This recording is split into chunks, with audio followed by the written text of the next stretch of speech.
Do you like DBD? How about gen rushing? I guess we just need to leave now. Oh? How about filling up a gas can filled with blood? Do you like blood? How about getting gen rushed, but with a twist? What about filling a giant basin with a lot more blood? Well, DBD is back for its second annual Blood Moon event.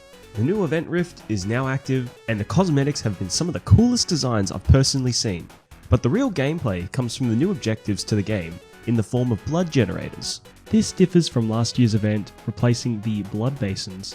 And in addition to these blood generators, you now have the blood pumps, which are scattered across the map, allowing you to fill up your canister. The only drawback it seems when you're carrying a canister is if you run, you'll actually start spilling blood and you'll leave a trail. But I kind of found that regardless, running was just way more efficient to get to the gens quicker. Now I think that the devs have done an outstanding job on the designs of the event items in this event. However, the event does have some major issues. All of the killer perks that involve doing something around a normal generator actually do not work anymore because of just the limited amount of normal gens in the game mode.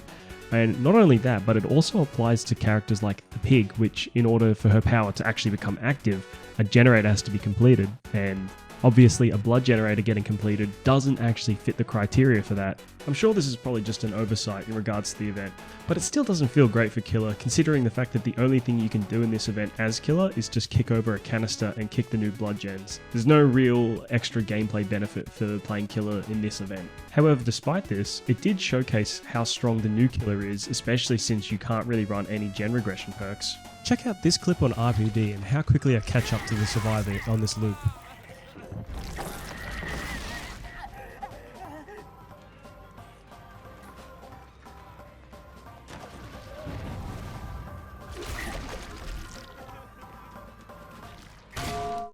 Now obviously there's probably a bunch of clips of people playing as the ghoul and showing how strong he is, but I kind of want to showcase how you kind of play against the ghoul as a survivor.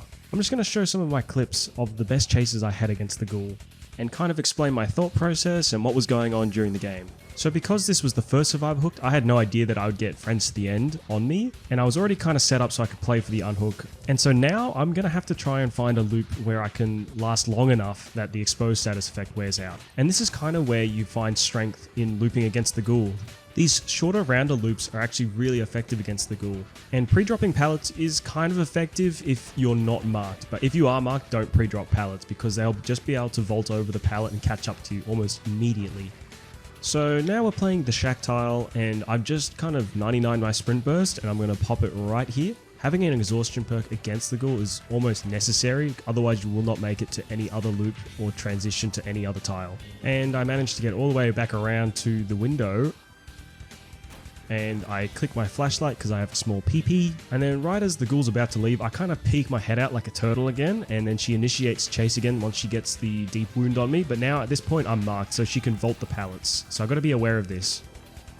Alright, so now is when the real chase actually begins. Now that I'm in the deep wound, I now have a time limit on how long I can last against this killer, and I'm going to squeeze every last morsel of time I can out of shack and drop shack pallet, of course. And now this is the part where I probably would have died. I had no exhaustion perk, but I somehow managed to make it over to this pallet because the ghoul didn't actually quite cancel her power right as she was on top of me. I managed to drop this pallet, and I throw the end of my chase here by trying to go for a flashlight save with actually no charge left on my flashlight. But nonetheless, because this is solo queue, not a single gen popped that entire chase, which made me feel very happy and good inside. Now, this next game is on Garden of Joy, and the killer is actually off to a pretty good start. He's already hooked somebody, he's injured the Steve, and then he draws his attention towards me. And the first thing I want to do here is try and make it to one of those smallish loops, the small round loops that work really well against this killer, kind of blocking the LOS as I go a little bit. And obviously, going against this killer means you're going to get injured at some point or other. Like, it's just too easy for them to hit you. So you want to make sure that your positioning and your pathing is better after you've been injured rather than whilst you're still healthy. And as you can see at this point, he's just trying to line up for his first attack here, which inevitably hits me. Then I take him to this tile up towards the middle of the map, and I do a bit of a risky little play here. Basically using my third person camera to my advantage, I want to see where he's going and then try and make it back to the pallet on the other side of the loop. and then after that I can then run him back to one of the fillers that we've got in the middle of the map. This is also something a little bit niche, but you can actually try and body block him from trying to body block you to get to the pallet. It's like the reverse card. It's not something to always look out for, but it's always really good to keep in mind. And just like that, we bought our team enough time to get an unhook and a reset going forward and some progress on some generators. Okay, enough about the new killer, let's talk about the event. What I like about it, what I don't like about it, and everything in between. What I really like about the event is the new generators. They definitely bring a diverse sense of gameplay for the survivor, and honestly, it makes you feel more engaged in the match, which makes this event a pretty good W for survivors. However, this is kind of where the positives stop. This event literally doesn't have any incentive for killers to play. There's no new toys, and in fact you can't even use half the perks in the game. And because of this, the gens move at light speed, and it often resorts to more extreme playstyles. And with the whole event being based around collecting blood points as a community, most of the matches actually end before you even get to max blood points.